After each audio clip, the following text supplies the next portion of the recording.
Hello, everybody. So welcome to this little session. We were a little bit delayed, so sorry about that. And for those of you who don't know me, I'll just do a short introduction. And I hope that you are all at home, staying safe during these extremely challenging times. So my name is Thomas, and I'm the author of, and this is probably where some of you know me from, this little book called Good Advertising, and it's about a decade ago that I wrote that. And obviously today I have a new book coming out, which I'm going to talk a little bit more about now. So it's called The Hero Trap, and I'm calling in from Copenhagen, from my home. So slowly starting the day, even though it's midday, with a cup of coffee.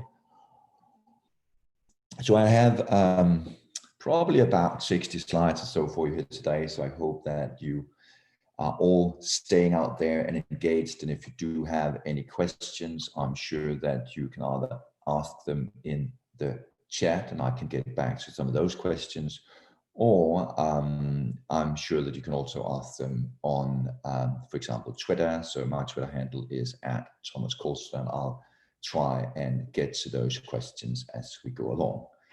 But obviously what I want to talk about today is obviously something that's on a lot of people's minds these days.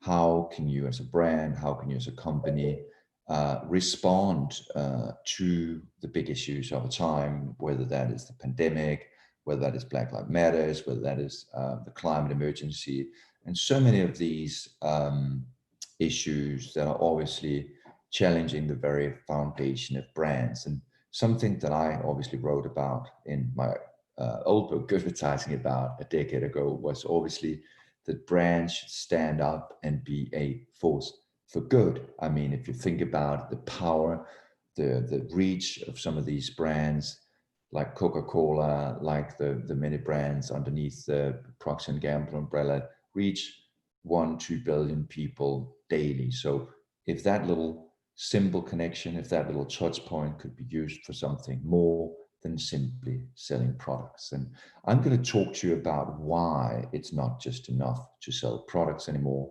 but why you need to live and help people live better lives. So as I said, I have prepared a little slide deck for you here today. So let's jump into that. And as I said, you know, if you do have any questions during this little live session, feel free to ask them. But let's jump into the presentation.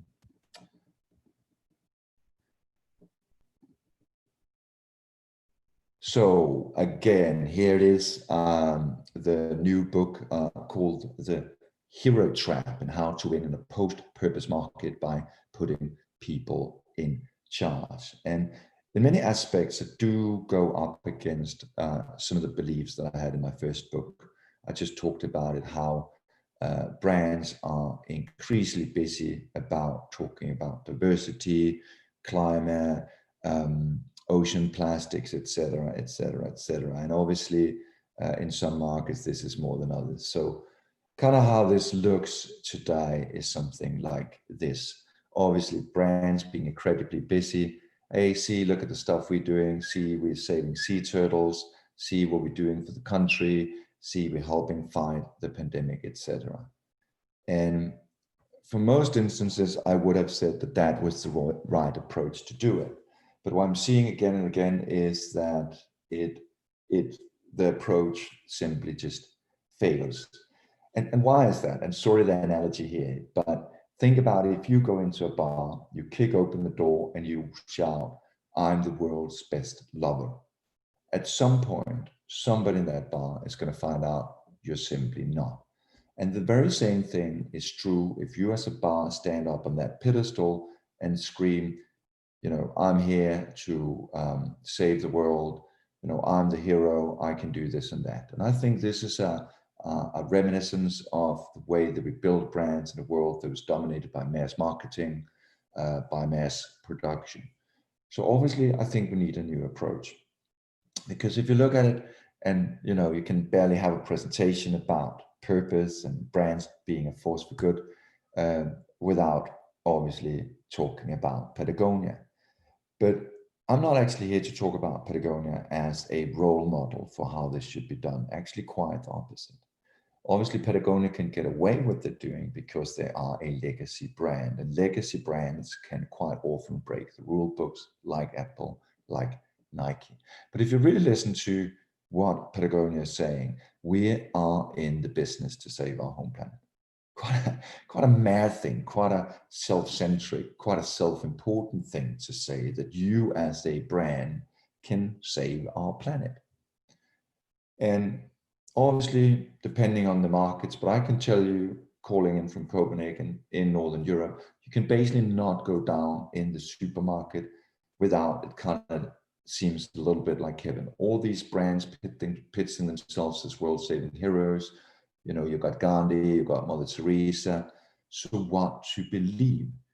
Is that really a believable position? And I don't think it is. I think it is what I call a hero trap, because if you stand on the pedestal, you will fall down. People will be able to criticize you. And I'll give you a few examples. So take Volkswagen. And I had a lot of examples from Volkswagen in my book, Good Advertising. And so here we have the ex-CEO of Volkswagen. Here he's really practicing his, oh, please beam me away, Scotty, far, far away from this planet Earth, because obviously what he doesn't want to be stuck with is the Dieselgate that obviously has been ripping lots of share value of Volkswagen. Or let me give you another example of another CEO running into the hero trap. And here we have the CEO, Bob Dudley, ex-CEO of BP, here practicing his little magic trick, swinging his magic wand like an evil Harry Potter.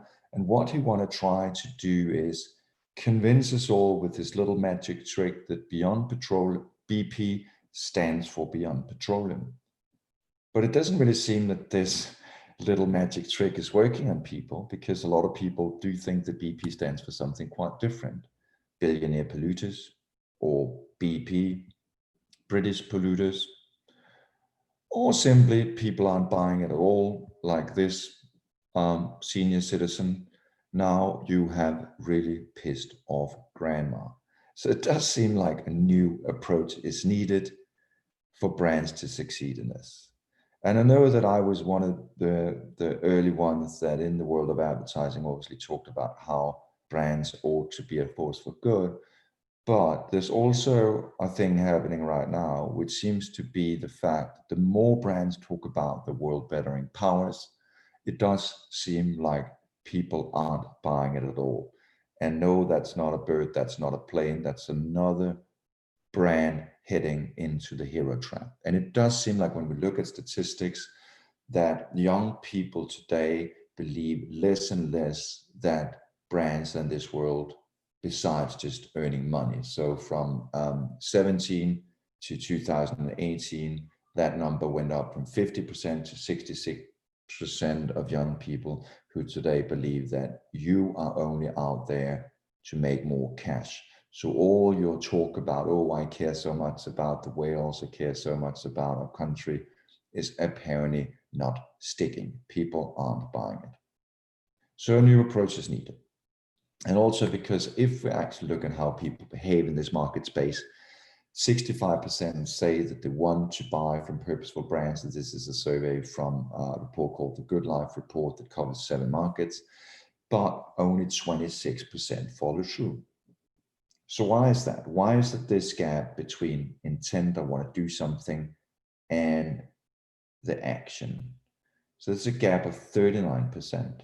So obviously, if we can bridge that gap of 39%, we'd be able to motivate people to buy our products and to change behaviors.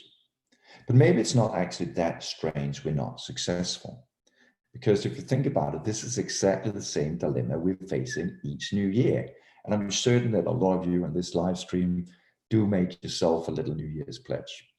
This is actually one of the things you could share in the chat right now. What was your New Year's pledge last year?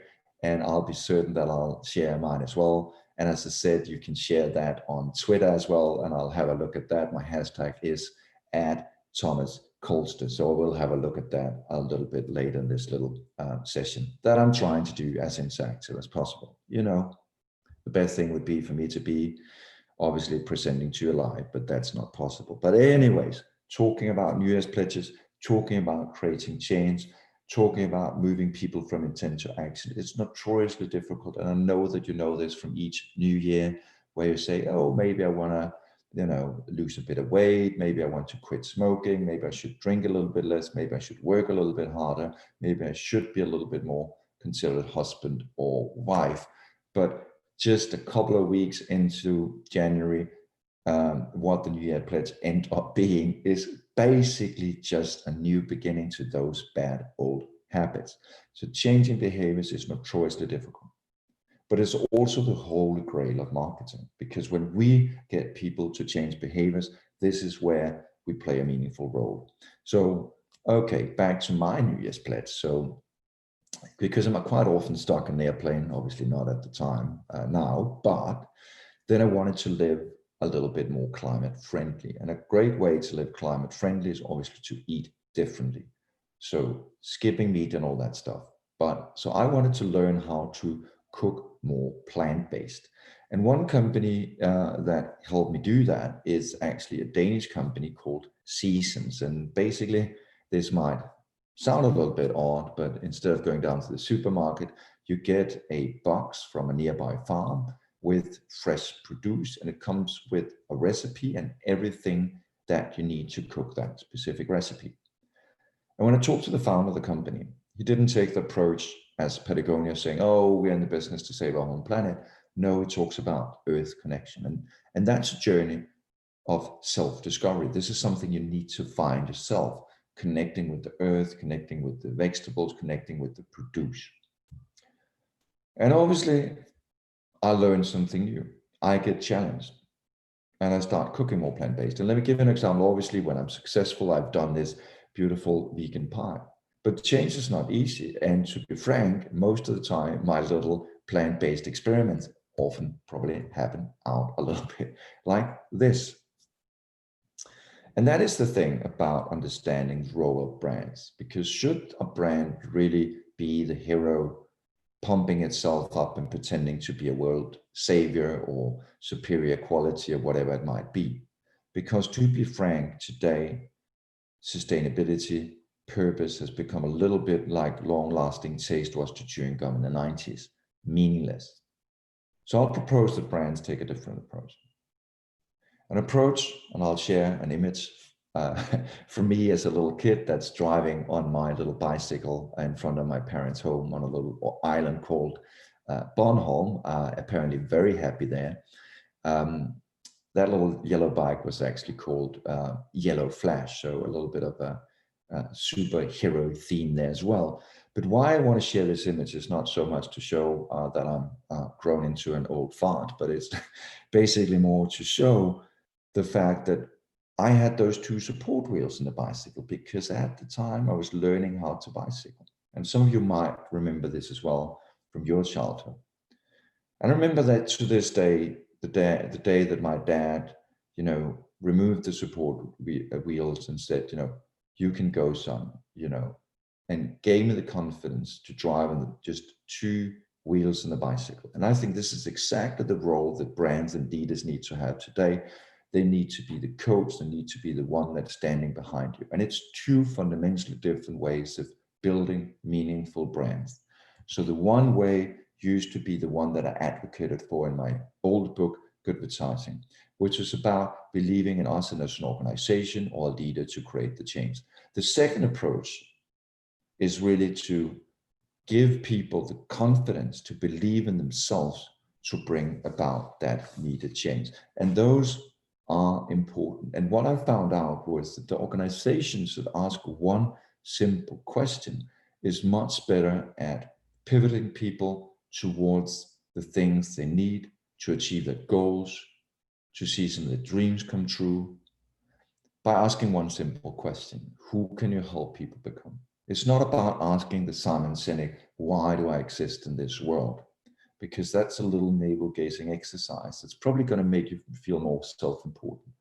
Rather, this question focuses all your efforts on helping people achieve some of the things they want to achieve in their lives. So when we see surveys from, for example, Harvard's Meaningful Brands that says the majority of people today don't care whether brands are around tomorrow or not, it is simply because we've forgotten to play a meaningful role in people's lives.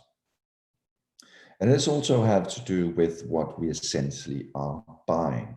And obviously, again, this depends on the markets you're in. But as human beings, we're actually not necessarily motivated just by money or status. What we're motivated about is achieving some of the things that we're dreaming about. It's about self-actualization. And I've seen this so many times. Take creatives at an agency. I mean, are they working for the client who's doing dog food, while they're burning the candle in both ends? Most of the time, and it does sound crazy, it's simply because they just love doing what they're doing. And that's exactly what good old Maslow have talked about. It is really to achieve that little highest point of the pyramid, helping people self-actualize. It does seem like this guy, Maslow, could need a little bit more help to self-actualizing his dreams. He doesn't look too happy on this picture, does he? And in the same way, the market is changing, because people are not just buying what you make or why they make it. They're increasingly buying who you can help them become. And let me show that in this little graph. You always need a graph in a presentation, right? So the one axis, say, value for customer, the other one is about a brand promise. And this really kind of shows you how we are positioning products and how that positioning is evolving. Because in the beginning, it did make sense to talk about functional benefits, so that might be a faster car. Today, most products are extremely generic, sorry to say. So that's why branding is so essential today, to stick out in the market. Secondly, we try to give brands emotions. So we dress them up like human beings with a beating heart, dum, dum, dum, dum, dum, dum, to say maybe it's about a more masculine car. You're driving that BMW, you might feel like a real man. Third plateau was really for brands to make a societal difference. And this is obviously where my book, Good Advertising, came in and claimed this is important for brands to play a bigger role in society, rather than just talking about their functional or emotional benefits. An example could be a more environmentally friendly car. But where we are heading towards now in marketing, and where I see brands grow successfully, is when they play a transformative role in people's life by answering that, who can you help people become? Because you're motivating people to create the needed change in their lives. So I created a model called the Arrow, and this is for everybody out there who wants to create brands that play a meaningful role. Because the thing is, if you think about it, how many brands have actually made a difference in your life? I mean, either made you smarter or healthier or more connected with your community. Because I think that's really brand heaven, because this is where you create a long-lasting relationship with people. And there's not a lot of brands that do that. And this is exactly where this is so incredibly important, because if we want to create relevant brands, brands that are there for the long term, this is exactly what we need to aim for. And so this model that I call the Arrow has really been inspired by coaching and psychotherapy, because I do think that meaningful brands need to play that significant role in people's lives, where they get them to achieve their dreams and their aspirations. So the first question is, what is it that you do? And obviously that is the product or the service that you deliver. And that might not be a constant. Think about Apple. So they started out maybe doing MacBooks, but today they are in streaming services. They are in lots of different business areas. The second question is, how are you unique in delivering your product or service? That shouldn't be too difficult to answer either. Maybe you are more convenient than some of your competitors. Third question is really the tough one. what role can you really play in people's lives? So who can you help people become? What are some of the aspirations and dreams that people have? And how can you help them achieve that? And I'll come back to an example in a little while. And change without a deadline is really not change, and it needs to be an active encouragement. So the fourth pivotal question to ask yourself is, when do you enable this change? And change is a marathon. It requires a few stops. It requires a few challenges. And the outcome of this, I don't call a purpose.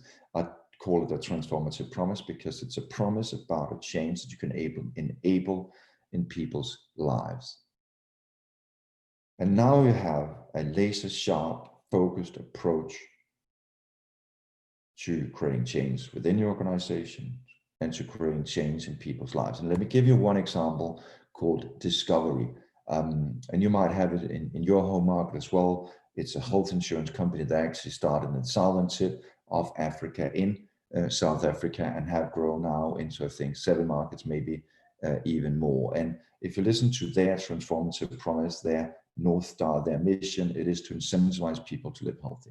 So you can see the difference when this planet, as Patagonia is saying, we're here to save our home planet, versus incentivizing people to live healthy. And they've been incredibly successful at doing that. They have a program called Vitality, where they nudge, where they push, like my dad pushed me in the back on the bicycle, people towards achieving healthier living. So one of the things they do is they have turned a reward program into a program that nudges people. So if you buy fruits and vegetables, if you buy healthy food, you get rewarded. If you go to the gym, you get rewarded. And in that way, they have actually pivoted their customers and really bridged that gap I talked about 39% who want to do something but don't succeed. And they've done a test together with Apple, for those of you who have the little Apple Health app in your phone that does track all your physical activity. So they've done that with members of the Vitality program versus people who were not. And they actually found out that people joining this program is actually active 5.2 days more per month. So they have achieved, they have pushed their clients to achieving some of the goals. Plus, it's a really great business case in the sense that if you're a health insurance company, your customers are more healthy, you pay out less premiums. So this is really an important time to reevaluate how you build brands today. So from the old approach that is focused on purpose, that's focused on your why, that's focused on you as a change agent saying we're in the business to save our home planet, and comparing that to brands who really figure out how can they play a pivotal role in the customers' lives, like Lego, the toy maker that you might know. It is actually a Danish company, and they talk about inspiring and developing the builders of tomorrow. And for those of you who have been fortunate enough to play with Lego, people really feel creative. It's building people's creative skills, whether that is the children or the parents actually feeling good about their children playing with Lego. So your thing is to figure out as a brand that little who can you help people become. And there's lots of creative ways that you as a brand can find a meaningful difference to play. Kind is a US snack bar company that is spreading across other markets. They are, for example, in the UK at the moment.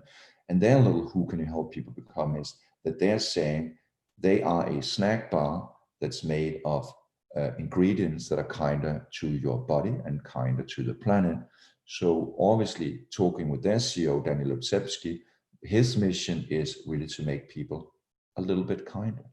And this is not just pointed at his customers, it's also internally pointed. And he shared the story with me that each year they do a survey, and last year 86% of his employees said after working in Kind Snacks, they felt kinder. So it's working. And obviously you'll ask, okay, so Thomas, you're claiming that this is a way to bridge those 39%. This is a way that if you grow people, you will grow your business. So let me give you a concrete example of that. And let's look to the world of advertising, because this is obviously where we are at. Obviously the model here can be used as a CEO, as a company, as a brand to create relevance. But let's look at advertising to showcase the difference between these two approaches. So one approach is the classical purpose approach, where you ask why. This is an example from this year's Super Bowl, where Budweiser came out and said, "This bots for better tomorrow." Some of you might remember that commercial. And obviously they are talking about how today all the beer is brewed either by wind energy or by carbon offsetting. So that's one approach. This bots for better tomorrow. Or the second approach, the transformative approach, where you as a brand go out and say, how can you help your customers? What role can you play? And obviously some of you might know this campaign, Always Like a Girl. They wanted to shift the meaning of the sentence "like a girl" from an insult to a sentence of pride. So running like a girl is suddenly because you are incredible and you can do amazing things. So a brand that supports its customers. And when I did this custom research for the book, The Hero Trap, it was interesting to see. So we tested 4 purposeful campaigns and 4 transformative campaigns. The transformative campaigns are those that have this little underline underneath them. So Always, Sport England, Nike, and Land Rover. And you just saw the Always example, and compared to the example of Budweiser that you saw, and Hyundai DP Export and T-Mobile. And the 3 different lines you see is when we tested on brand warmth, and these are obviously all campaigns that are that have been tested from head to toe. There's been a lot of marketing investment in them. But on brand warmth, how people connect with the brand, if people like it, they are all testing quite equal. On competence, we see the same thing. So it's actually interesting to see that even though the brand is not talking about itself in a transformative approach like Always, people do still feel that it's a competent company. But what's really interesting is to see when we look at motivation. So how motivated do people feel by this approach? The transformative campaigns perform 32 to 39% better. So by taking a different approach, by motivating your customers, they actually do feel more motivated. And people are also willing to pay a premium price. So again, when we look at the transformative campaigns versus the purposeful campaigns, people are willing to pay more. And I can definitely nod to that in the sense that when I, for example, bought into Austin Seasons, the case with the fruit boxes, I could probably choose another supplier, but I do feel that they have taught me something essential. And this is where you as a brand really have to think about how can you make people smarter, healthier, more connected with the communities. This is where you play a meaning. And when you do that, you're not just claiming something. I'm the world's best at X, Y, Z. You're not trying to outdo competition, which is notoriously difficult. It's an innovation race that will always fail. But when you ask who can you help people become, you make people achieve amazing things. Like this little mom who tweeted about how her how her daughter had teased her older brother and her dad, that if they just had run like a girl, they would have run faster. So I think brand heaven today is really about making people achieve amazing things. That being said, when you as a brand grow people, you will also grow your business. But there's also a more serious note to this, because the responsibility we have as marketeers, as brand owners, is obviously to create a much needed change. Because if we look at the state of our planet today and our social economic systems, it doesn't look great. We see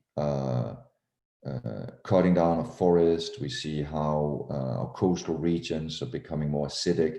We're seeing rampant carbon emissions. So we need to create change, and we are the one generation that has to create this necessary change. So unless we understand how we can create change, how we can move people from intent to action, we are not going to succeed. And we only have 30 years to do this.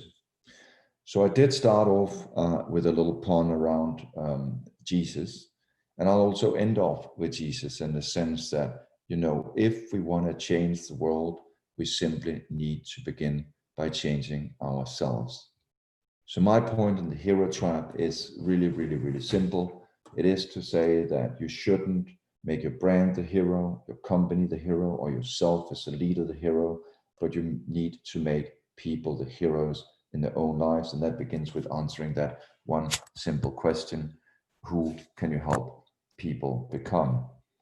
So I hope you did enjoy this little session. And obviously, if you do have questions, this is now the time to ask them either on the chat, obviously, or you can share them on Twitter. I'm just going to quickly check if I have any questions here on my at Thomas Kostler Twitter account. It doesn't seem like it, so it does seem like everybody have kind of understood this little talk.